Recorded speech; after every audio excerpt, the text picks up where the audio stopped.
This is America on the Road, named Best Radio Show by the International Automotive Media Conference, and now in its 31st year on the air. Thanks for being with us as we bring you the latest automotive information from around the world. I'm Jack Nerad. With me is co-host Chris Teague. Chris, great to see you. I hope you're doing well. Great to see you as well. We've had some great driving weather here. How are things on your side of the country?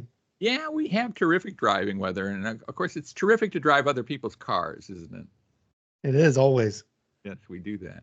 We got some news this week that's pretty interesting. Of course, car dealers across the country are still reeling from the cyber attack that has handicapped their ability to do business. They haven't quite been completely crippled, but it's pretty tough. So we'll have details on that. I think it's a frightening occurrence coming up. We'll chat about that. Mercury Insurance has released its annual list of the trucks and SUVs that cost the least to insure. So we'll have more on that. Information from Mercury Insurance. And there's more bad news for Tesla this week. It has recalled all of its Cybertrucks for potential safety issues. So we'll give you the details on that. Chris, I know you've just written about that. Which of these stories do you think is the most interesting this week, Chris? Oh, I'm going to put the vote on the cyber attack. I think that's quite an interesting story. It's had a big impact, and I can't wait to talk about it. Yeah, giant impact. America on the Road is brought to you by drivingtoday.com, emlancy.com, the publisher of my latest book, Dance in the Dark, and of course, Mercury Insurance. If you're looking to save some money, you should switch to Mercury for your auto and home insurance. Californians save an average of $670 with Mercury, so imagine how much you could save. Get a quote today at drivingtoday.com/auto insurance. That's drivingtoday.com/auto-insurance. Well, as you longtime listeners know, Chris lives at one end of the country. I live at the other. Each week we get together to talk about cars, the car industry, how you can save some money on your car. Occasionally we talk about the weather too at each of the places where we live. And of course we road test a couple of vehicles. And Chris, you've got a fascinating vehicle. I can't wait for this road test. Tell us what you're going to talk about. Yeah, I drove an EV. It's the 2024 Toyota BZ4X. I drove the limited all-wheel drive trim. I can't wait to tell you all about it. Yeah, fascinating. I think I was on the launch of that thing, or one of the launches, and drove that a while ago. It's been a while, so eager to hear what you have to say. My test car this week is the 2024 Lexus LS 500H all-wheel drive. I drove it near home here and had a chance with that. We have a great guest. Our special guest is David Sargent. He's vice president and head of the connected vehicle practice at J.D. Power. I worked with Dave long time ago, and he's been a guest on the show several times. He used to head up the initial quality study. Now he has new responsibilities and a really interesting thing to announce on America on the Road. So we'll talk with him. And so we have a lot of show for you. Stay with us, and we'll be right back right here on America on the Road.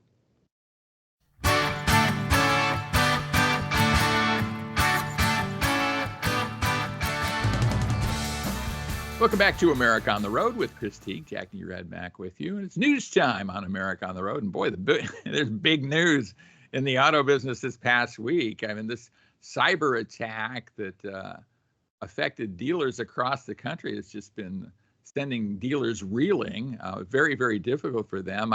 You've probably written about this quite a bit, Chris. I've certainly written and talked about it too. When a provider is offering the kind of the management system for close to half the dealers in the country, you got a big problem, don't you? Yeah, it's really scary for the dealers. I mean, it does highlight the risks involved with having such large players in these software roles. But the dealer management systems, as you mentioned earlier in the show, these dealers are probably able to conduct paper transactions while this is happening. But this throws off their service, their customer scheduling, like everything is tied in with this software. And so, yeah, it's a really big deal. Yeah. I mean, it's kind of crazy that there are these bad actors out there. This is apparently just a ransom kind of situation. I mean, there's some reporting out there that there's a hacking group called Black Suit that is responsible for this. Now, I don't know how you figure that out unless something is leaked by the company that's being ransomed here or forced to pay ransom.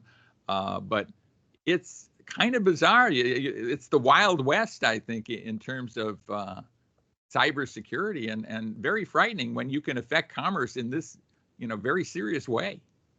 Yeah, and one of the things we haven't heard much about yet is whether any customer data was leaked during this process. So, there could be another shoe to drop that would actually impact customers or clients directly, not just the dealers.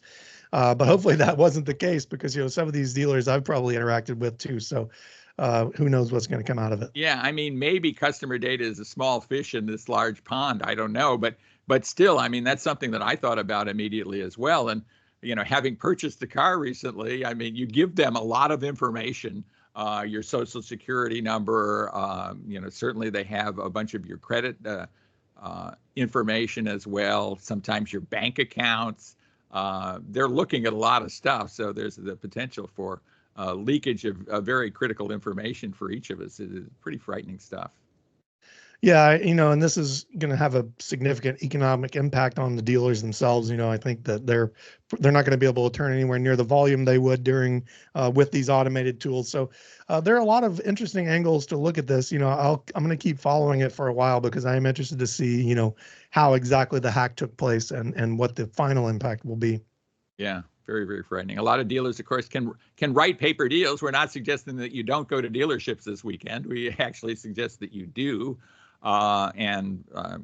If you need to buy a car, you can do so. So we want to make that clear.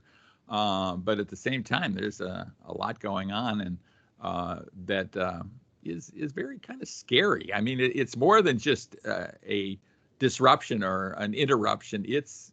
There's some scary factors to this, I think. Yeah, the company that runs the software, CDK Global, they said that their phone systems and some other systems are still operational. So they didn't get the entire network. That was just mainly the software that got attacked. But yeah, I would say if you're going to go shop for a car, just be prepared to have a little bit more patience than you normally would. Yeah. I think it's scary, too, that instead of, rooting out the criminals here, we just pay ransom and move along. That doesn't seem like a long-term fix for this. If you pay ransom, you're going to get more of that behavior, I would think. But I'm just a civilian here, so. Yeah, who knows? I'm sure there are policies in place to protect against something like this, but yeah. Hope so. Well, Mercury Insurance is named the most affordable new trucks and SUVs to insure, and of course, Mercury Insurance is a partner of ours, so we want to talk about that. It's helpful information, of course, to figure out which vehicles are the least costly to insure. And of course, these days, insurance has become a very, very big cost for a lot of people, more so than ever. And if you have an electric car, really more so than ever. But that's not really covered here. But I'll go down the top 10 list of the new 2024 trucks that are least costly to insure. This is in ascending order of costliness, the least costly is the number one is Chevrolet Colorado, then Chevrolet Silverado, and then Ford Maverick and Ford Ranger are tied at number 3. Number 4, the Hyundai Santa Cruz, the Toyota Tundra. The Crew Max version is number 5, Ford F-350 Super Duty, and the Ford F-150, the Toyota Tacoma, Ford F-250, and Dodge Ram down at number 10. That's a pretty broad swath of the trucks, but that gives you some idea of what are the least and most costly to insure there. Yeah, it is very interesting. It's also interesting to look at some of the ways that the costs are calculated in, like repair and replacement costs, parts shortages, the amount of technology in these vehicles. So it is interesting to see, like you said, how they stack up with the Chevy Colorado being the cheapest. Right. The list of SUVs, I think, is even more interesting, especially the number one, which was certainly non-intuitive to me. It is the Fiat 500X. Of course, a lot of people don't look at the Fiat 500X necessarily as an SUV anyway, but it is not a very costly vehicle, so I guess that's one of the reasons it's least costly to insure. Hyundai Santa Fe, the all-new Santa Fe for 2025, is a terrific vehicle too. Honda Passport, Honda Pilot, Chevrolet Blazer, then Kia Sportage, Honda CR-V, the Ford Escape, Honda HR-V, and Kia Soul. What's interesting about this list to me is there are no Toyotas on this list whatsoever. Yeah, I was going to say that, and I was also going to note there are no electric models on this list. So it's a strict, or not a strict, a striking difference in cost to insure between electric and internal combustion vehicles. Yeah, and something that people have to pay attention to if they're thinking of switching to electric, and I think non-intuitive to a lot of folks. They're not necessarily thinking that electric is going to be a lot more expensive to insure, but darn it, it is. And speaking of electrics, let's talk about Cybertruck. There's a couple of Cybertrucks that reside in my neighborhood. Some people in my neighborhood have them. I live fairly close to where a lot of Tesla styling is done, actually. So I'm not certain whether these people are attached to Tesla or not, but I do see a Cybertruck or two on a weekly basis. And I'm always struck by how bizarre they look. And one of the bizarre factors of the Cybertruck is its giant windshield, which necessitates a giant windshield wiper. And that has become kind of run afoul of the safety folks. Your thoughts on that, and tell us about Yeah, the motor apparently can malfunction and cause the wiper to either not work as expected or not work at all. And if you look at the size of that windshield, and I'm not sure how the rain would kind of beat off of it, but that's a pretty big deal. Yeah, I mean, this is a giant windshield that has a wiper that is about 4 feet long. You know, it's longer than many small children are tall, right? I mean, that is a massive wiper. So I can imagine the motor that is operating that thing has a lot of stress on it, certainly, and a giant windshield to cover there and to get the rain off. So interesting stuff. I mean, this is just one more of the problems that Tesla seems to be having quality-wise. I bet you got some thoughts about that. I do. I was just writing about this earlier today. I was thinking, we should be thankful that Tesla's following the normal recall process, because in the past they would have software issues and they would quietly, usher a software update out the door to fix it. But this is hardware, so you can't really do that remotely. And so I'm glad to see that they're following official channels and that it will be fixed eventually. Yeah, absolutely true. Apparently, there are 11,000 or so of these Cybertrucks that are out in the wild. I guess they're not in full production, but that sounds like pretty full production to me. I think the goal, though, for Tesla is to build something like 200,000 Cybertrucks a year, which strikes me as a giant number for what seems like more like a niche product. At least styling-wise, it seems like a niche product. I bet you got some thoughts on that, too. Yeah, I've always thought about it as like a sort of the end caps at the grocery store. It's the model that draws your attention, and then you might opt for a Model 3 or a Model Y, something a little bit less outlandish. But, people are really, the people who have bought these and haven't had issues are saying that they like it. It's a very quick truck. It's got impressive technology, a comfortable interior. So I can't get over the styling, though. I don't know. I was never a big DeLorean fan. The stainless steel look has never been my favorite. Yeah, it's an oddball thing. It is so striking, though. My eyes are drawn to it every time I walk by one. So very, very cool. Well, when we come back, we will be road testing some vehicles that are a little more conventional in look. You were driving an all-electric from Toyota, and I was driving the Lexus LS 500H. So stay with us for that, and we'll be right back and road test some vehicles. Stay with us right here on America on the Road.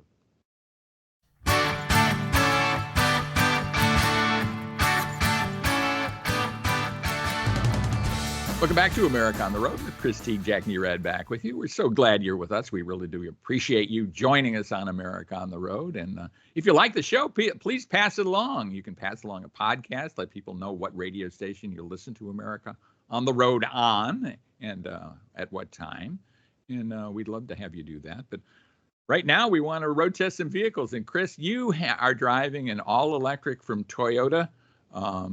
I think they're first all-electric, at least most recently. They're kind of broad-based electric. Tell us about it. Yeah, the BZ4X is a Toyota BZ4X. It's a crossover. Toyota developed it in partnership with Subaru, which yielded a couple of interesting quirks that I'll get into a little bit later on.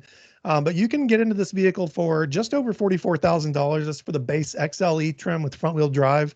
I tested the limited model, which starts at around $48,500, and then I had all-wheel drive, which pushed the price just over $50. And you can get the all-wheel drive for the base model as well.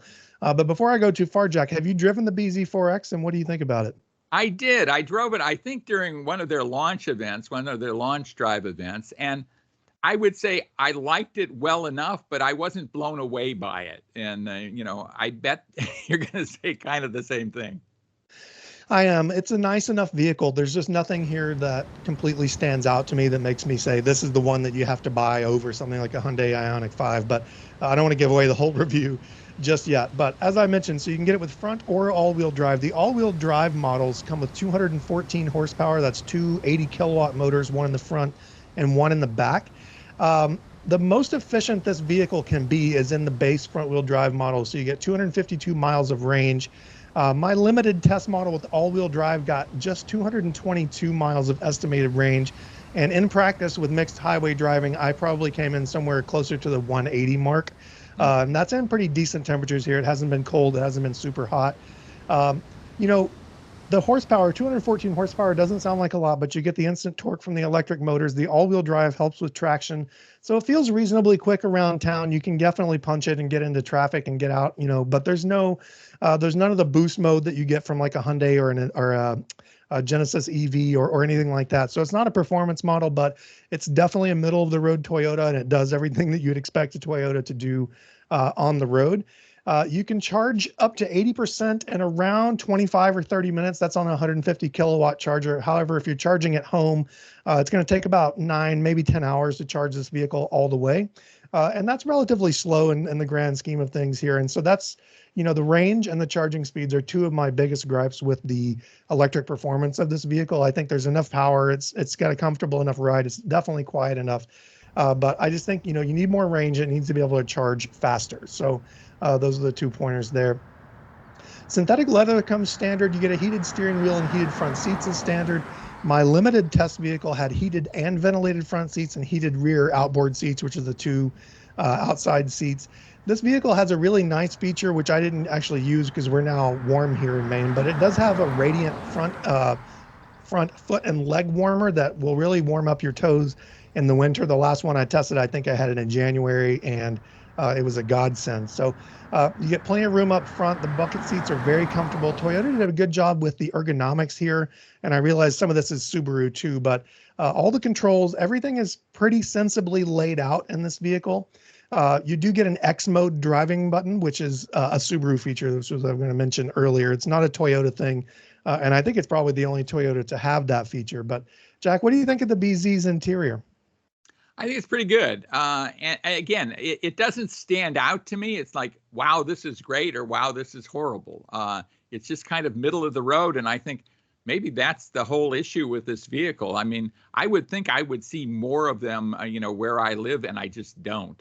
And I think it's kind of an also ran in a lot of ways from both the interior and exterior. Yeah, interestingly, I've seen more Nissan Arias here than I have Toyota BZ4Xs, which is kind of a weird thing. But you get a 7-inch digital gauge cluster in this vehicle, Jack. It's very similar to the one in the new Prius in that it's very small and it's mounted high up on the dash. And for me, in my seating position, the top of the steering wheel cuts right through the middle of the gauge cluster, hiding the speed, the vehicle's state of charge. All this very important information is hidden from me behind that. My wife sat in it and said, I can see it just fine. So maybe it's just a me 6-footer problem, but that was one issue that I had with it. You get a 12.3-inch touchscreen. It runs Toyota's much improved infotainment system. It's a brighter interface. Everything is very responsive. You get wireless Apple CarPlay and Android Auto. My limited test car had a 9-speaker JBL stereo, and it sounds great. You're not listening to an engine droning away. You can hear the stereo. It sounds fantastic.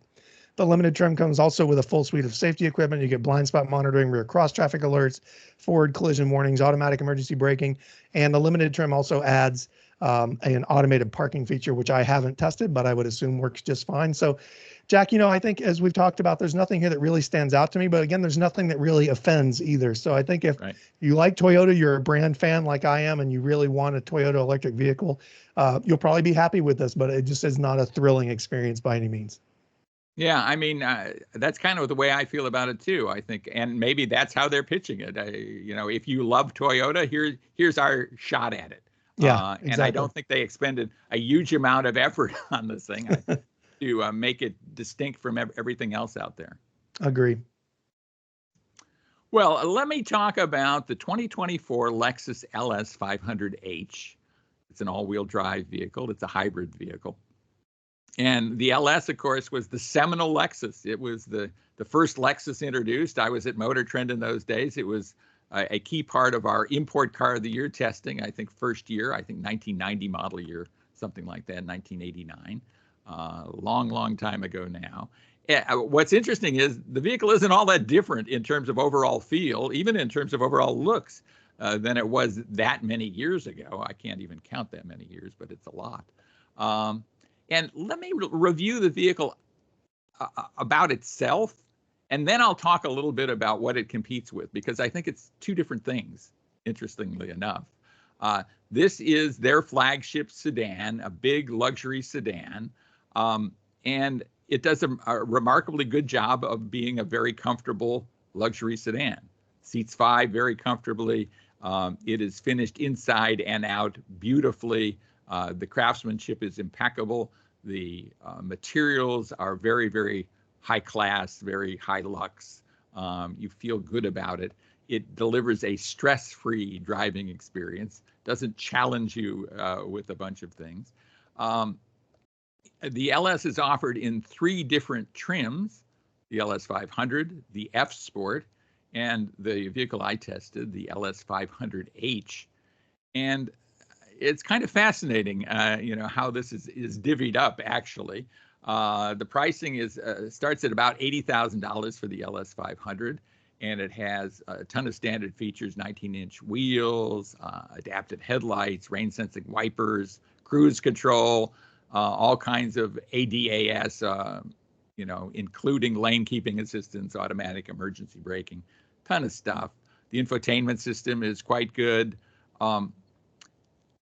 12-speaker audio system. It has Amazon Alexa if you wanted, wireless Apple CarPlay and Android Auto, a standard Wi-Fi hotspot, 12.3-inch touchscreen. So, all good stuff, nothing to complain about. The F Sport is kind of essentially an appearance package.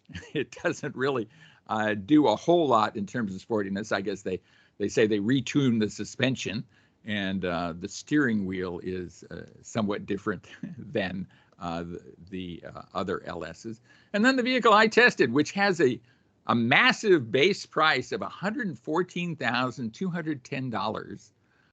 The price as tested of the vehicle I have the Monroney here in my hand, is $120,295. I mean, that's a lot of change. That's a lot of money for a vehicle. And the interesting thing is, this is not the most powerful of the LSs by far. It does have a bunch of cool stuff. It has air suspension, and it has its own 19-inch wheels, quad zone climate control. It has a massively powerful 23 speaker. I don't know how you cram 23 speakers into a sedan, but a 23 speaker Mark Levinson surround sound system, which is spectacular, actually. You kind of just want to sit in the car and listen. But as I say, it's not the most powerful of the vehicles by a considerable margin. The base engine has 416 horsepower. It's a 3.5 liter twin turbo V6. Then you get the hybrid powertrain, not thing, but powertrain. And power goes down pretty significantly to about 350 horsepower, something like that. I think 354 or change or something. Yes, 354 horsepower. It does get slightly better fuel economy, maybe more than slightly better, but I don't know that that's a big issue if you're paying $120,000 for a vehicle. I mean, I've got giving you a lot to chew on there, Chris. Chew on it, would you? Yeah, I like the LS. I'm a big Toyota Lexus fan. We've talked about that many, many times.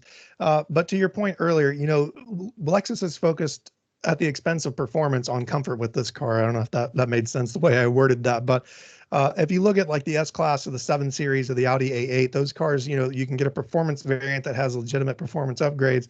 The F Sport is, as you say, an appearance package, and to me, it's a little incongruous or incongruent with the car's attitude. Right? It doesn't perform the way it looks. Yeah. Well, I'm glad you mentioned the competitors because that's really kind of my take on this. As a luxury vehicle on its own, a big luxury sedan, it's terrific. Then you look at the competitors that cost about the same. And in a lot of ways, they just seem cooler to me. They seem like they have more stuff, more interesting stuff, more interesting infotainment kind of situations, more interesting, even safety equipment, all kinds of stuff just seems a little more fascinating to me. This is just a solid vehicle, probably gets, very good initial quality numbers because it doesn't have as much stuff to, potentially trip people up. But I don't know. I like the vehicle, but then the competitors are kind of compelling in a lot of ways.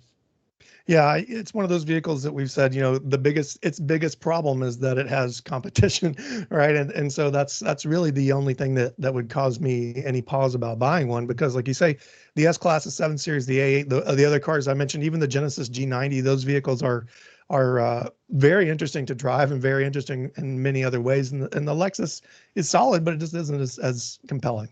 Yeah, I couldn't agree more. Well, so that's our verdict for this week. 2 vehicles that are worth taking a look at, but maybe not the most compelling among their individual segments. And we have a special guest for you coming up. His name is Dave Sargent. He's Vice President and Head of the Connected Vehicle Practice at J.D. Power. So stay with us for that. We'll be right back with Dave Sargent talking about some pretty interesting stuff that has to do with electric vehicles. So stay with us, and we'll be right back.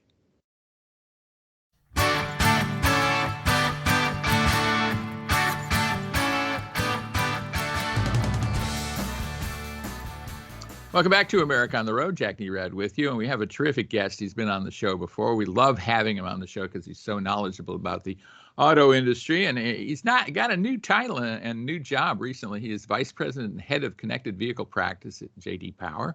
His name is Dave Sargent. And thanks so much for being with us, Dave. We appreciate it. Jack, it's great to be here.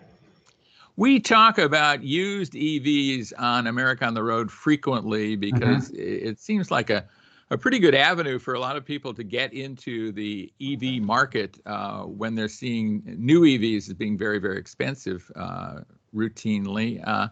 Talk to us a little bit about that and about the study you put together recently. Sure. So it's definitely a good entryway for consumers to get into a untested market. Obviously, used prices are much lower than new prices for the most part, so you can get in with relatively low financial risk. But there are concerns that consumers have. A lot of consumers have concerns about buying any EV, whether it's range anxiety, are they able to charge outside of their home? What will what's the quality of the vehicles? What do they like to drive? What will the residual value be, etc. But with a used EV on top of that, you have concerns over how did the previous owner treat the vehicle, which you would have with a gas-powered car also. But in particular is the health of the battery.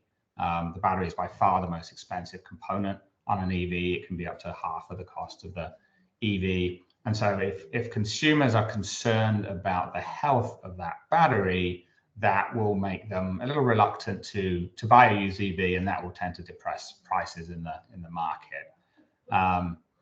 When consumers think about rechargeable batteries, for a lot of them, the best experience with those are their cell phones or their laptops. And we all know that those batteries tend to degrade after a few years to the point where you have to get a new machine. And consumers are worried that EVs will be the same. Those of us in the industry know that's not the case, that these batteries will, for the most part, last a long time. But a lot of consumers, they don't know that. And they're very worried that they would buy an EV that had a bad battery, and they would be left with a vehicle that is worth a lot less than they paid for. And it's really hard for them to tell, right? I mean, I think that's the key thing. If certainly there's enough trepidation about buying any kind of used car, period, right? And you're really kind of at sea when you're doing that. A lot of people are now looking at certified pre-owns as a way to deal with that, get some kind of peace of mind there. But at least if you're buying something mechanical like a car that you're used to, a conventional vehicle, you have some sense of what could go wrong and how much that will cost. But with a battery electric, as you say, the battery is so much the the cost of the car, or such a high percentage of the value of the car, and you can't look into a battery and see whether it's working or not. So talk to us a little bit about that. What you say is exactly true. So most consumers have experience of buying used ICE vehicles or gas-powered vehicles, and they really know what to look for. Often they will take a friend who is a mechanic, or someone who's very mechanically minded if they're not already themselves mechanically inclined. And you can take a used ICE vehicle for a test drive and get a sense as to how it's running. How's the engine sound, how's the transmission shifting, that type of thing. And it's not perfect, but you can get a sense of how that vehicle is running. With an EV, it's extremely difficult to do that. You can jump in an EV and it says it's charged to 100%, but in a short test drive, you're really not going to find out what the true range of that vehicle is, and whether the battery has any problems sort of lurking in it that are going to cause you trouble in the years ahead. So it's extremely difficult to find out for yourself. And so really you need a third party or somebody who has direct experience of that EV's battery to be able to tell you in a very simple but independent way, is this EV battery any good or not?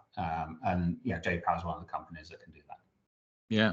Well, tell us how, or walk us through that a little bit, because I'm not certain that, in fact, I'm pretty certain that a lot of our listeners have no idea how that could be done. Sure.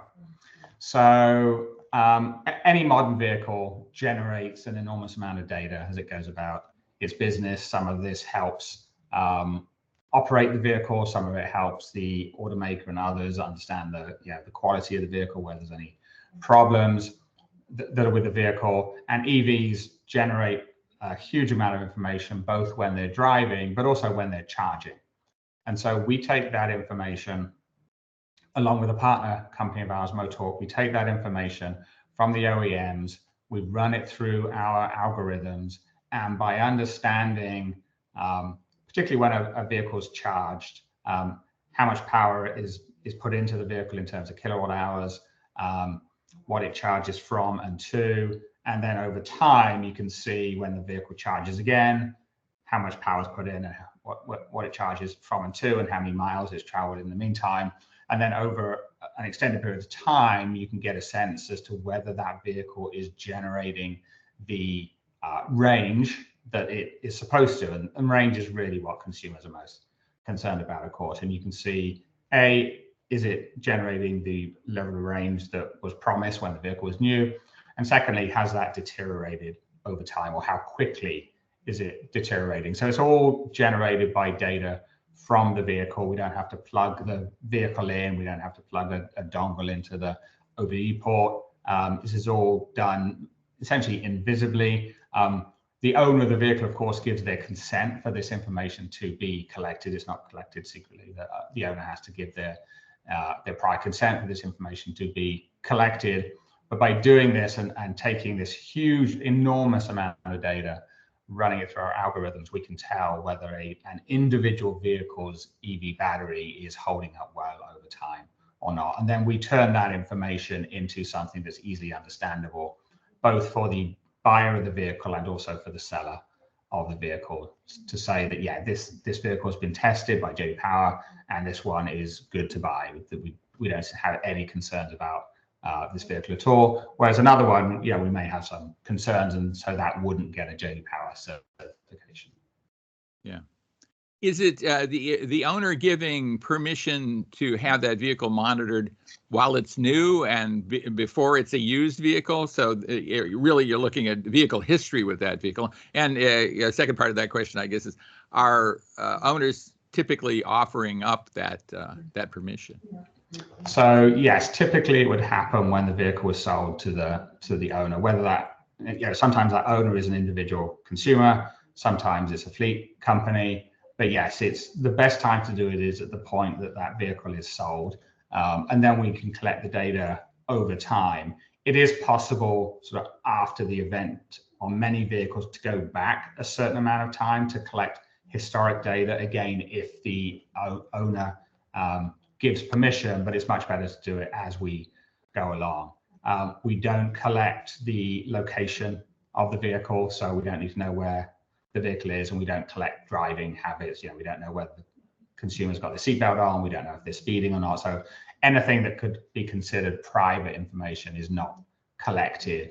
We do collect the ambient temperature because temperature has a big impact on the performance of a battery. But anything that's considered private, we don't capture that, particularly where the vehicle is specifically located. We don't need to know that.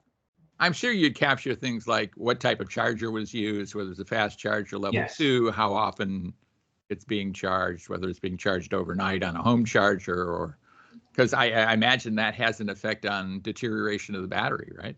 It does. It's important to know whether a charger is level 1, level 2, or is a DC fast charger, because vehicles which are charged only on DC fast chargers and are charged typically from a very low level of battery life up to 100% constantly, there's certainly the likelihood that those batteries would not last as well as a vehicle that's, say, charged just between 20 and 80% on a level 2 charge. So those things can have some effects. I don't know the effects are as great as some people might believe they are. For the most part, EV batteries are holding up extremely well, actually better than most people expected, and in some cases better than the automakers themselves expected. These things are very reliable and they're very durable, but not all of them, and nobody wants to be the poor person who buys one that has been poorly treated or there's something wrong with it. And so that's what we're trying to help consumers avoid, is to avoid the very small percent of bad vehicles that are out there. Well, and there's some percentage of deterioration that's just natural, right? I mean, there is degradation over time, which is kind of interesting. I mean, the typical ICE car is not going to lose range over time, but a key component or a key facet of an electric vehicle kind of diminishes in value over time, doesn't it? It does. So ICE engines can deteriorate in performance over time, but in terms of EV batteries, yes, they will slowly degrade. All of them will slowly degrade over time. So when we look many years down the road, when there's a lot of 8, 10, 12-year-old EVs on the road, that's when we're likely to see those with significantly lower range than when new. But for most vehicles, certainly in the first few years of ownership, you're not likely to see a significant decrease in range. And if you do, then there's probably something wrong with your vehicle. Yeah. What are some of the most interesting things you found in the study, Dave? So we talked to about 2,000 consumers, asked them about their concerns about buying EVs, particularly used EVs. We found a few things. One is there's a lot of angst, as I mentioned, out there. There's also a relative lack of information for consumers. Most consumers have never bought an EV and certainly have never bought a used EV before, so they don't have a lot of experience to go on, and there's not a huge amount of information out there for consumers. So there is concern. Consumers are well aware that batteries in general degrade over time. They think it's worse than it actually is because, again, their experiences with other products like cell phones and laptops, which don't last as long as the typical EV battery. Consumers often have perceptions of individual brands EVs which are out of kilter with what the reality is. So brands which have a very good reputation in general for reliability, consumers also assume that their EV batteries will last a long time, whereas other brands which have less of a reputation for quality, consumers assume that those batteries will degrade more rapidly over time. That's just human nature, but it's not actually really borne out by the evidence. And so when we ask consumers, what would help you in the decision-making process? Certainly an independent assessment of the health of EV batteries seems very valuable to consumers. Most consumers say that some kind of independent assessment is essential to get them to buy a used EV, because with the best will in the world, a lot of consumers don't trust the manufacturer or the dealer. They mostly should, but often they don't. and they will pay more for a vehicle with a certification than one without. So you have two identical vehicles on the lot. One has been certified by an independent third party, the other hasn't. Consumers, not surprisingly, will pay significantly more for the one with the certification. So consumers, they have a lot of concerns. They understand there are solutions to some of these concerns, and they're willing to pay more. Did they understand that there is this solution, though, Dave? I mean, this doesn't seem like, and it's new, right? I mean, it's not quite yet in the marketplace, but it seems like very necessary. Exactly. So when we explained it to consumers, they grasp the concept and they like the idea of this type of certification. But no, it's not in existence in the market right now. So for most consumers, the first they'd heard about it was when we had surveyed them about it. And so there will be an education process to go through for consumers. And as we bring this product to market, consumers will see it in the marketplace, and hopefully it will become, pretty commonplace in the market to have a J Power or another company, but hopefully a J Power certification of a used EV. And I think in a few years' time, everybody buying a used EV will be getting some kind of independent certification of the health of the battery, because honestly, it'd be a risk to buy a vehicle without one. Yeah. Has it been branded yet? Does it have a name, or is that to come? And we call it the JD Power EV Battery Health Report. Huh. So that's what. It's not. we didn't spend a lot of money getting a branding expert to dream that up.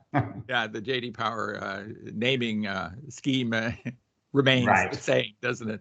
It does. I imagine in a lot of instances, the dealer selling the vehicle would be more than willing to pay for this certification, because they stand to make, potentially more money by having the vehicle certified. Talk about that a little bit. Yeah. So the way we would market the product is typically, and certainly in the first instance, the certification would be bought by the seller of the vehicle, not the buyer of the vehicle. So we're not looking for consumers to pay for themselves to pay for the certification itself. They would typically pay more for the vehicle that was certified, but the buying of the certificate would happen by the seller of the vehicle, as you say, in the knowledge that they would get more selling that vehicle than they would if they didn't buy the certification. So it's like other products where you would have them inspected, but here the onus is really on the seller to provide that certification alongside the vehicle.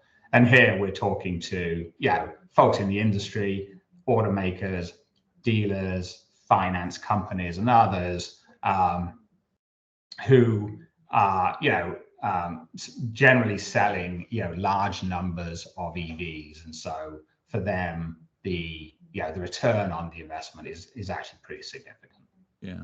What seems like an average or kind of typical deterioration of batteries, like a deterioration of range? Is it 80%? Is it 60%? What over time?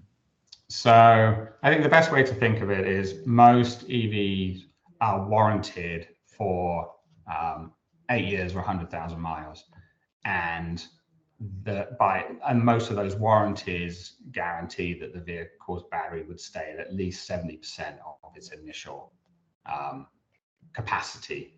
And so the automakers are very confident that vehicles after 8 years or 100,000 miles are still going to retain 70% or more of their capacity. And all the data that we see suggests that will be the case.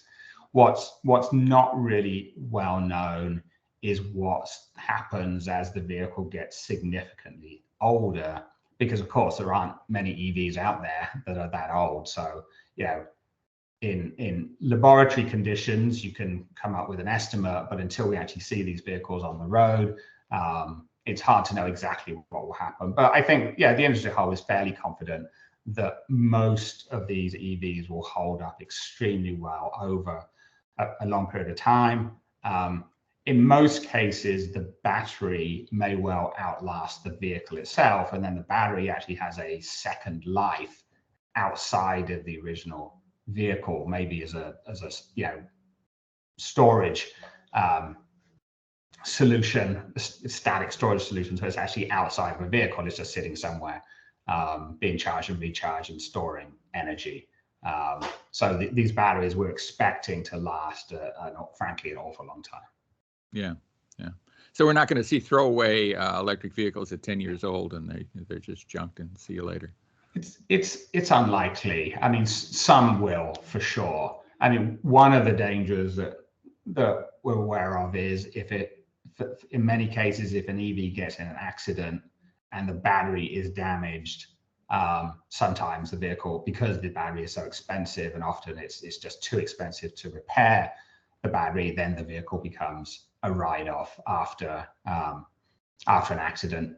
Probably that is more likely to happen than on an ICE vehicle. So I think a lot of the vehicles that will end up in junkyards will be accident vehicles rather than they've just worn out over a long period of time.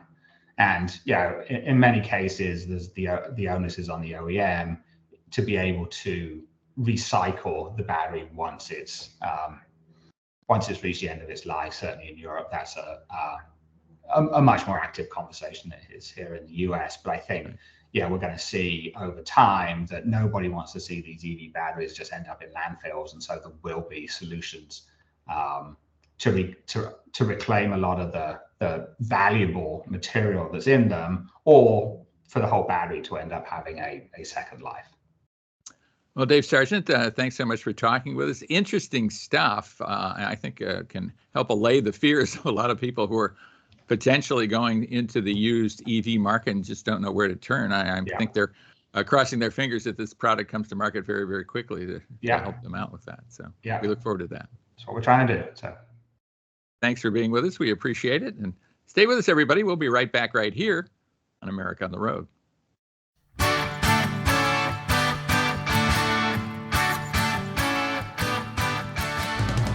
And that was our interview with Dave Sargent, who is the J.D. Power Vice President in charge of the connected vehicle practice.